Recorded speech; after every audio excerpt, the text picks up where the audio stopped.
hari byinshi wamwavutse ko wateguye kandi turabona yuko ubishira mu ngiro neza na neza. Tuzakumenya inyuma ya Jose Chameleon. Twitege undi muririmbyi wavuye mu gihugu cyo hanze. Namandabira iminsi yose. Namandabira ko giteramo nzogikora. Yamari surprise. Crystal event yamari surprise iminsi yose. Yego. Twitege surprise ryari bari. Babwire ko zoba itariki 9 z'ukwezi kw'indwi. Itariki 9 z'ukwezi kw'indwi bakunze Yakini TV mwitege ibintu bishushe.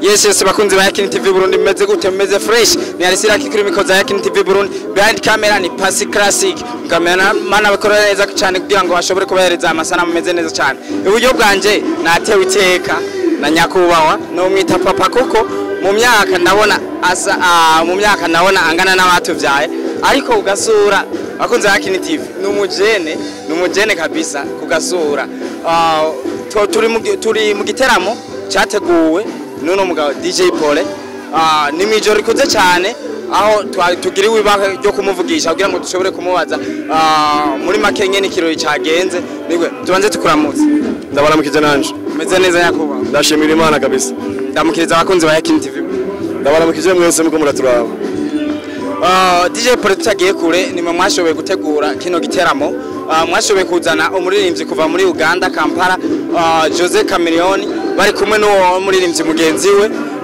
aho twovuga hariho ama companies yagize icyakora kugira ngo kino gitaramo kigende neza kurusha twovuga nka Van Beach twovuga Bankobu n'ayandi menshi ndashaka ugire kwanza cyambere na mbere akajambo ubwiye abantu bashoboye kugira ico baterereye kugira ngo igitaramo cyawe gende uko wifuza.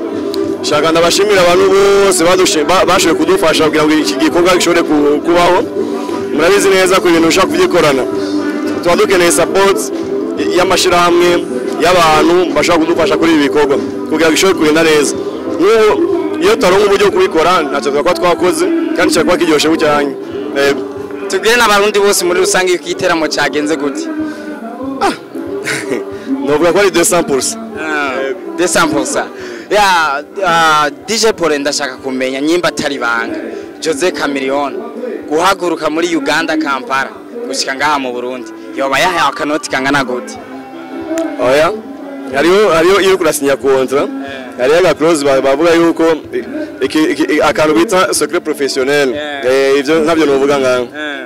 DJ Paulin uri umwe mu bantu bitahuye bakora cyane kugira ngo bashobore guteza imbere umuziki w'u Burundi bashobore kugeza ku rundi rwego ndetse hakaba hari n'abaririmbyi bamwe benshi wafashije benshi barabizi hari benshi babigushimiye n'abandi bavyigengejemo nabi gushika yaho novuga utanga imihoho kavuga ati ubu ndamuretse nakundi yashimye kwigwanako ndashaka ugire akajambo kamubwiye kuri aba baririmbyi uri kurafasha nk'impanuro wo batekerera kuntu bo kwigenza mu gihe kugira ngo mushobore kubandanya mukorana neza ndetse ubandanye unabizeye.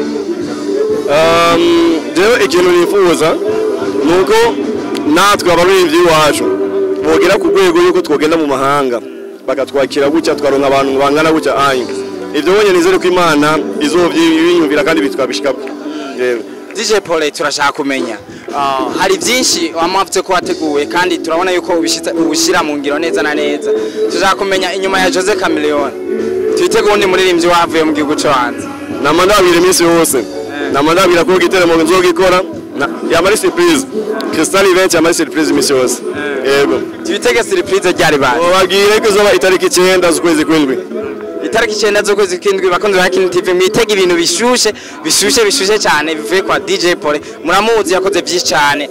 Tuzokuma tumwayagiza cyane ibikorwa birivugira arabikora neza cyane atandukanye n'abandi benshi ariko DJ Paulin ndashaka kumenya iyo ubonye igiteramo wateguye cyitabiriwe n'aba boss agwaruka aba mama abantu bose muri rusange ubiha ishushi yahe nkawe?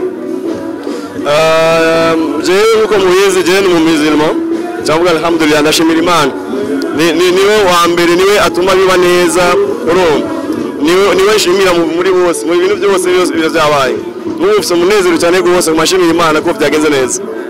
DJ Paulin mu Burundi dufite abaririmbyi benshi kandi benshi bariko barakorana ingufu kugira ngo bashobore guteza imbere umuziki wabo ariko uwo tubwira akabanga gato wowe wakoresheje kugira utore abahungu ba Billyman Boy aho ndavuze Kiriko na Double J abari bo bashobora kwakira umuririmbyi wawe Jose Chameleon? Kubera kuko muyizi narabemereye ko nzobafasha kandi barazi neza ko n'abajene bako baraduga muri minsi kandi bashoboye yego nicyo cyonyine. Akabazo gaca kaza mbega ugerageje kuri performance yawe wabagerageje kumwakira nkuko wari wipfuza bamwemeze ku rugero rw'uko wari witeze? Nabonye ko bakoze, mwabonye ajya amasanamu, mwabonye ibyo bakoze, amakoreography n'ibiki byose, urabona ko bagize ibintu bari biteguye n'ukuri, bari biteguye cyane gose. Bakunze ba Yakini TV, ndashaka muri commentaire mwandike DJ Paulin wubahwe n'umutama ariko arakora ibintu byose bishobora kugira ngo ashobore kuduza umuziki w'u Burundi uje kuyindi ntambwe. DJ Paulin, tugerageza gusozera kiganiro, ndashaka ugira akajambo kamubwiye abakunze ba Yakini TV Burundi. Ndababwire ko bakora ibikorwa byiza mu Rwanda mukurikira Yakini TV cyane gose. Ndabashimiye cyane. Asante sana. Yes, bakunze ba Yakini TV Burundi, murabonye ko twariko turavugisha